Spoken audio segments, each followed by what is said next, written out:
ఎవరో బెల్ కొట్టారు అని చెప్పేసి చూసేసరికి మా హస్బెండ్ నా కోసం స్పెషల్ మీల్స్ తెచ్చారంట ప్లాంట్ నుంచి. నేనైతే ఫుల్ ఎగ్జైట్ అయ్యాను. ఆ చేతిలో వేరే ఏదో కూడా ఉంది. అది స్పెషల్ గిఫ్ట్ అని చెప్పేసి అన్నారు. ఏం తెచ్చారా అని చెప్పేసి తర్వాత అడుగుదాంలే అని చెప్పేసి ఫస్ట్ ఇదైతే టేస్ట్ ఎలాగుంటుందా అని చెప్పేసి యాంగ్జైటీతో ఓపెన్ చేస్తుంటే రైతా మొత్తం ఒలిగిపోయింది. పర్లేదులే, అయినప్పటికీ చపాతీల మీదే కదా పడింది, మిగతావన్నీ బాగానే ఉన్నాయి కదా అని చెప్పేసి టేస్ట్ చేద్దాం అనుకున్నాను. ఇంకా స్టార్ట్ చేశానండి పప్పుతోని. పప్పు అయితే ఇంకా నీళ్ళు ఎన్నేసాడో వాడికి తెలియాలి, అంత నీళ్ళుగా ఉంది. నెక్స్ట్ ఇదేదో టమాటో పచ్చడి అనుకున్నాను. తీరా అందులోంచి పన్నీర్ ముక్కలు తేలేసరికి పన్నీర్ కర్రీ అని ఫిక్స్ చేసుకున్నాను అనమాట. సో ఆ రెండు కండిషన్ అలా ఉంది. చపాతీ అయితే బాగానే ఉన్నాయి, సాఫ్ట్గానే ఉన్నాయి, ఈవెన్ దో రైతా పడినప్పటికీ కూడా. అండ్ జిలేబీ స్వీట్ బాగానే ఉంటుంది, స్వీట్ అంటే తీగా ఉంటుంది, బాగానే ఉంది.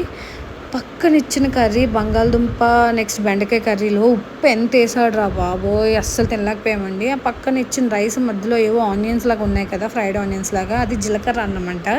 సో వాడికి అర్థం అవ్వాలి జీలకర్ర అన్నంలో జీలకర్ర వేయడనుకుంటా, అది వాడి స్పెషాలిటీ అనుకుంటా. ఇది ఓవరాల్ స్పెషల్ మీల్స్ మా ఆయన నా కోసం ప్లాంట్ నుంచి తెచ్చాడు. ఇంక ఈ సర్ప్రైజింగ్ గిఫ్ట్ ఏంటా అని చెప్పేసి ఓపెన్ చేస్తే అందులో కూడా మా ఆయన నా కోసం చాలా జిలేబీలు తెచ్చారు. ఎందుకు ఇన్ని తెచ్చావంటే నీకు స్వీట్స్ అంటే ఇష్టం కదా అందుకే తెచ్చానని చెప్పేసి అన్నారు. సో నాకు ఈ ఫుడ్ తిన్న తర్వాత అయితే ఇంక ట్రైన్ ఫుడ్ గుర్తొచ్చేసింది అనమాట. ఇంకెప్పుడు తేవద్దు.